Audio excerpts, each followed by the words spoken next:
नमस्कार, मैं हूँ ज्योति। आप देख रहे हैं वागड़ वार्ता 91 बांसवाड़ा डूंगरपुर न्यूज बुलेटिन में आपका स्वागत है। प्रदेश और संभाग की ताजा तरीन खबरों के लिए हमारा चैनल सब्सक्राइब करें और बेल आइकन जरूर दबाएं। चलिए खबरों का सिलसिला शुरू करते हैं और सबसे पहले नजर डालते हैं अब तक की टॉप हेडलाइंस पर। वसुंधरा राजे ने किया नारी शक्ति वंदन का आगाज, महिलाओं को राजनीति में सक्रिय होने का दिया संदेश। अवैध गोवंश परिवहन पर पुलिस ने कसा शिकंजा, पिकअप के साथ 2 तस्कर हुए गिरफ्तार। ट्रैक्टर सर्विस गैरेज सहित 3 दुकानें जलकर हुई राख, कड़ी मशक्कत के बाद फायर ब्रिगेड की टीम ने पाया काबू।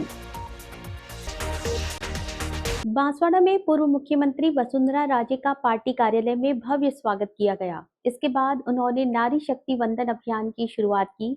कार्यक्रम में उन्होंने महिलाओं को राजनीति में सक्रिय भूमिका निभाने का संदेश दिया।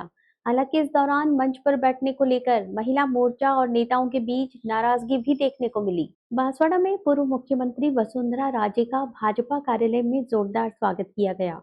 स्वागत के बाद पार्टी सभागार में नारी शक्ति वंदन अभियान की शुरुआत की गई, जिसकी शुरुआत बांसवाड़ा से करना खास माना जा रहा है। कार्यक्रम के दौरान वसुंधरा राजे ने महिला पदाधिकारियों के साथ मंच साझा किया और महिलाओं को राजनीति में सक्रिय भागीदारी निभाने का संदेश दिया। उन्होंने कहा कि राजनीति कोई पार्ट टाइम नहीं बल्कि फुल टाइम जिम्मेदारी है, जिसे पूरी निष्ठा के साथ निभाना चाहिए। राजे ने महिलाओं के साथ फोटो सेशन भी किया और कहा कि महिलाएं देश का भविष्य हैं और आने वाले समय में विधानसभा से लेकर लोकसभा तक महिलाओं की मजबूत भागीदारी देखने को मिलेगी। उन्होंने युवा कार्यकर्ताओं और महिला कार्यकर्ताओं को मिलजुल कर काम करने के निर्देश भी दिए। इस दौरान पूर्व मुख्यमंत्री ने कार्यकर्ताओं के साथ 1-to-1 चर्चा कर संगठन को मजबूत करने पर जोर दिया। हालांकि कार्यक्रम के बीच कुछ अंदरूनी असंतोष भी सामने आया। महिला मोर्चा जिलाध्यक्ष मंच पर स्थान नहीं मिलने से नीचे बैठकर नाराजगी जताती नजर आईं, जिस पर वसुंधरा राजे ने कार्यकर्ताओं को अनुशासन में रहने की नसीहत दी। वहीं भाजपा जिला अध्यक्ष द्वारा एक विधायक को बार-बार टोकने पर दोनों के बीच नाराजगी के संकेत भी दिखाई दिए, जिससे कार्यक्रम में हल्का राजनीतिक तनाव भी देखने को मिला। वजह से मैंने पूजिका जी को कहा कि पूजिका जी भैया आपने को अरेंज करना है आई, क्योंकि अपन महिला की बात कर रहे हैं।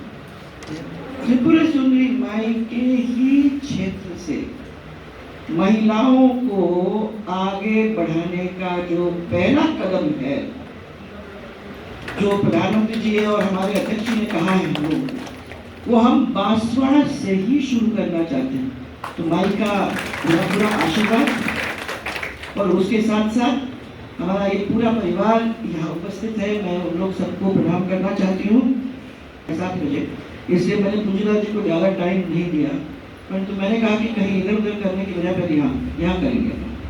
बांसवाड़ा पुलिस ने अवैध गोवंश परिवहन के खिलाफ बड़ी कार्रवाई करते हुए 2 आरोपियों को गिरफ्तार किया है। बांसवाड़ा रोड पर नाकाबंदी के दौरान एक पिकअप वाहन से गाय और बछड़े बरामद किए गए। जांच में पशुओं के लिए उचित व्यवस्था नहीं मिली। पुलिस ने मामला दर्ज कर आरोपियों को गिरफ्तार कर लिया है और आगे की जांच जारी है। बांसवाड़ा जिले की सज्जनगढ़ थाना पुलिस ने अवैध गोवंश परिवहन के खिलाफ सख्त कार्रवाई करते हुए 2 आरोपियों को गिरफ्तार किया है।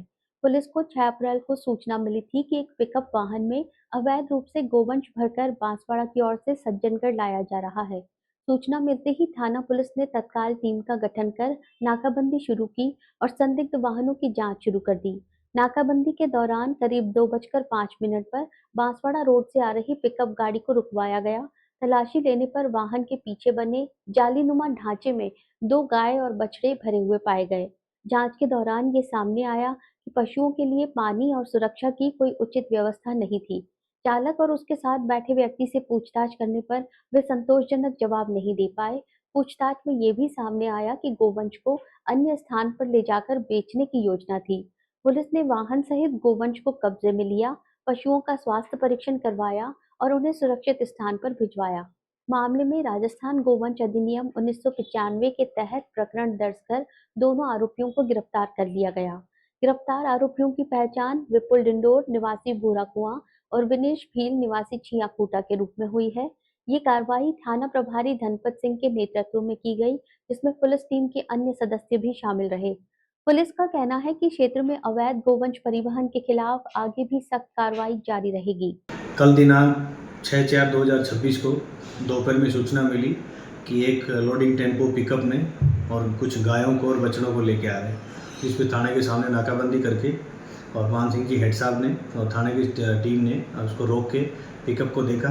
पिकअप टेम्पो के अंदर गाड़ी शायद भूराकुआं गाँव की थी, सज्जनगढ़ की, और उसके अंदर 2 बछड़े छोटे और 2 गाय भरी हुई थी, जिन पे प्रकरण संख्या मुकदमा दर्ज किया गया। और 2 व्यक्ति थे उसमें, जिसमें एक व्यक्ति विनेश पुत्र कल्ला छियाकुटा कसारवाड़ी और जो विपुल गिंडोर भूराकुआं का जो पिकअप का ड्राइवर था, उन दोनों को अरेस्ट करके आज न्यायालय में पेश किए हैं। दोनों को जेशी करवाया गया है, बाकी अनुसंधान जारी है। ये सज्जनगढ़ पुलिस की तीसरी कार्रवाई है गोवंश के खिलाफ, आगे भी कार्रवाई जारी रहेगी। बांसवाड़ा जिले में भीषण आग लगने से भारी नुकसान हुआ है। आग एक ट्रैक्टर सर्विस गैरेज और 3 दुकानों में लगी, जिसमें ट्रैक्टर और टेम्पो सहित लाखों का सामान जलकर राख हो गया। सूचना मिलते ही पुलिस और फायर ब्रिगेड मौके पर पहुंची और कड़ी मशक्कत के बाद आग पर काबू पाया गया। फिलहाल आग लगने के कारणों की जांच जारी है। बांसवाड़ा जिले के खमेरा थाना क्षेत्र के नरवाली गांव में उस समय अफरा तफरी मच गई जब अचानक लगी भीषण आग ने देखते ही देखते विकराल रूप ले लिया। ये आग राजेंद्र पंचाल के ट्रैक्टर सर्विस गैरेज सहित 3 दुकानों में लगी, जिसने कुछ ही देर में पूरे क्षेत्र को अपनी चपेट में ले लिया। आग इतनी भयानक थी कि एक ट्रैक्टर और एक टेम्पो समेत लाखों रुपए का सामान जलकर पूरी तरह राख हो गया।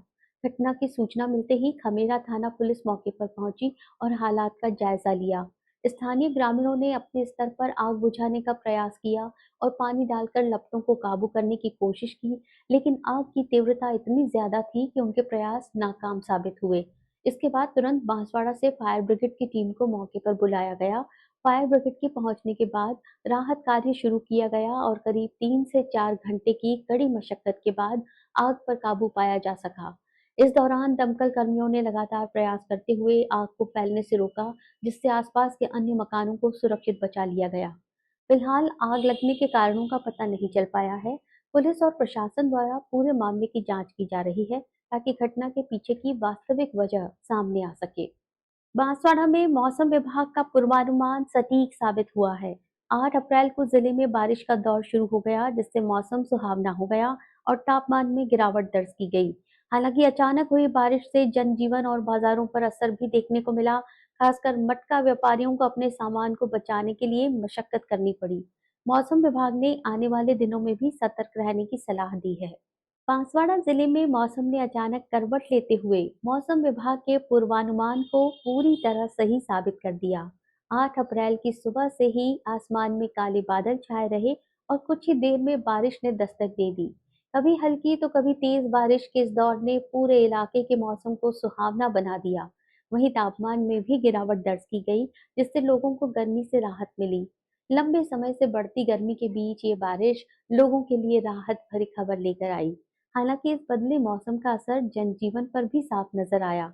बाजारों में रोजमर्रा की गतिविधियां प्रभावित हुई। खासतौर पर मटका बेचने वाले व्यापारियों को परेशानी का सामना करना पड़ा। अचानक शुरू हुई बारिश के कारण वे अपने मटकों को भीगने से बचाने के लिए उन्हें ढकते और सुरक्षित स्थानों पर ले जाते नजर आए। बारिश के चलते जहां आमजन ने राहत महसूस की, वहीं व्यापारियों को कुछ नुकसान की आशंका भी बनी रही। मौसम विभाग की सटीक भविष्यवाणी ने लोगों का भरोसा और मजबूत किया है। साथ ही विभाग ने आने वाले दिनों में भी मौसम को लेकर सतर्क रहने की सलाह दी है, ताकि किसी भी तरह की अचानक बदलती परिस्थितियों से समय रहते निपटा जा सके। बांसवाड़ा में जिला कलेक्टर डॉक्टर इंद्रजीत यादव की अध्यक्षता में साप्ताहिक समीक्षा बैठक आयोजित हुई। बैठक में जन शिकायतों के त्वरित निस्तारण, विकास कार्यों में तेजी और विभागीय समन्वय पर जोर दिया गया।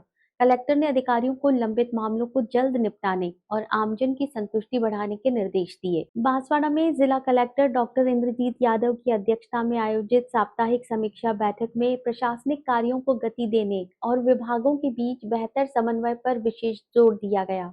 बैठक में जन शिकायतों के त्वरित निस्तारण को प्राथमिकता देते हुए कलेक्टर ने सीएमओ, पीजी पोर्टल सहित विभिन्न माध्यमों से प्राप्त शिकायतों का समयबद्ध समाधान सुनिश्चित करने के निर्देश दिए। साथ ही लंबित प्रकरणों में कमी लाने और शिकायतकर्ताओं की संतुष्टि स्तर बढ़ाने पर भी जोर दिया गया। कलेक्टर ने बजट घोषणाओं के तहत विभिन्न विकास कार्यों की प्रगति की समीक्षा करते हुए भूमि आवंटन, जल जीवन मिशन, विद्यालयों और आंगनवाड़ी भवनों के सेफ्टी ऑडिट को प्राथमिकता से पूरा करने के निर्देश दिए।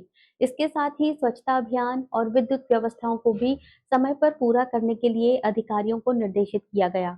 उन्होंने सामाजिक सुरक्षा योजनाओं पर भी फोकस करते हुए पेंशन और पालनहार योजना के वार्षिक सत्यापन कार्य को 1 सप्ताह में पूरा करने के निर्देश दिए। कलेक्टर ने कहा कि आमजन की समस्याओं का गुणवत्तापूर्ण और समय पर समाधान प्रशासन की सर्वोच्च प्राथमिकता है और इसमें किसी भी तरह की लापरवाही बर्दाश्त नहीं की जाएगी। चलते चलते फिर नजर डालते हैं अब तक की टॉप हेडलाइंस पर। वसुंधरा राजे ने किया नारी शक्ति वंदन का आगाज, महिलाओं को राजनीति में सक्रिय होने का दिया संदेश। अवैध गोवंश परिवहन पर पुलिस ने कसा शिकंजा, पिकअप के साथ 2 तस्कर हुए गिरफ्तार। ट्रैक्टर सर्विस गैरेज सहित 3 दुकानें जलकर हुई राख, कड़ी मशक्कत के बाद फायर ब्रिगेड की टीम ने पाया काबू। अपने स्मार्टफोन पर प्रदेश भर की खबरों से अपडेट रहने के लिए आज ही हमारा चैनल सब्सक्राइब करें और बेल आइकन जरूर दबाएं। फिलहाल इस बुलेटिन में इतना ही। दीजिए इजाजत ज्योति को। आप देखते रहिए वागर वार्ता 91। नमस्कार।